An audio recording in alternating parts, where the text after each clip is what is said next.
exercising patience, and I was going into accepting time change. And am I correct? Accepting time change. Last point, accepting time change. You understand why the enemy's mad in a second. Accepting time change. We must learn to accept time change.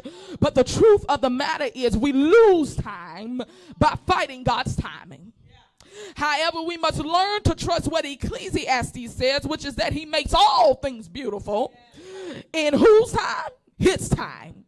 The moment that the woman with the issue of blood noticed that time had changed for her, she bowed before Jesus and worshiped him in front of the traffic of people.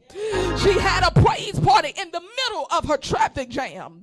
She was no longer ashamed because the time had finally come she'd been praying for 12 years.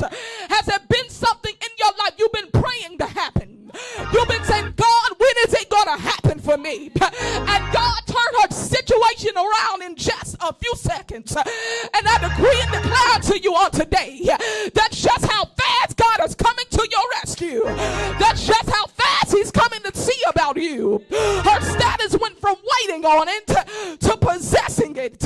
She went from thinking about her healing to having her healing in her hand, because she had accepted the fact that time was in the hands of the master. And Jesus made what seemed like a nightmare from hell turn into a divine miracle.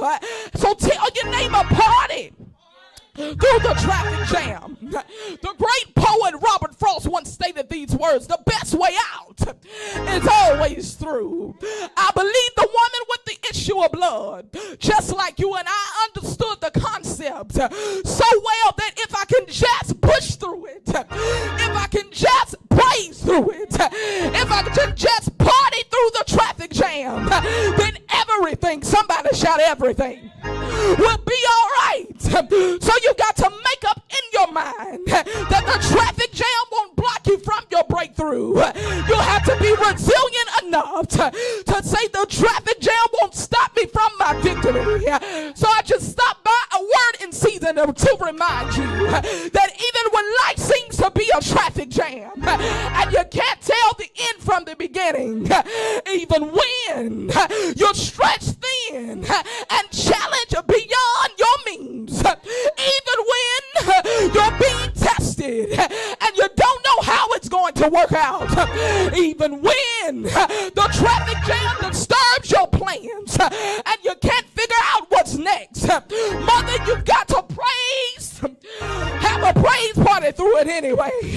Why? Because every traffic jam, I feel my help here, must provide an exit for your escape, because sometimes during the traffic jam, the only way out is to see your way through an exit. And I believe at this point in your life, Pastor Sabrina, you don't have to try to figure it out anymore.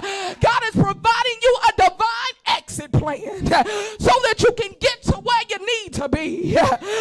Because God always, somebody shout always, turns your tears into joy, and he turns your weeping days into your dancing days. So when the load gets heavy, party through the traffic jam. When your faith gets shaky, party through the traffic jam. When you want to quit, when you want to give in, party through the traffic jam. Somebody open your mouth and shout glory. Somebody open your mouth and shout hallelujah. On the way to your seat, tell your neighbor, I'm gonna party through my traffic jam, because favor is on the other side of the traffic jam. Peace is on the other side of the traffic jam. My greatest blessing is on the other side.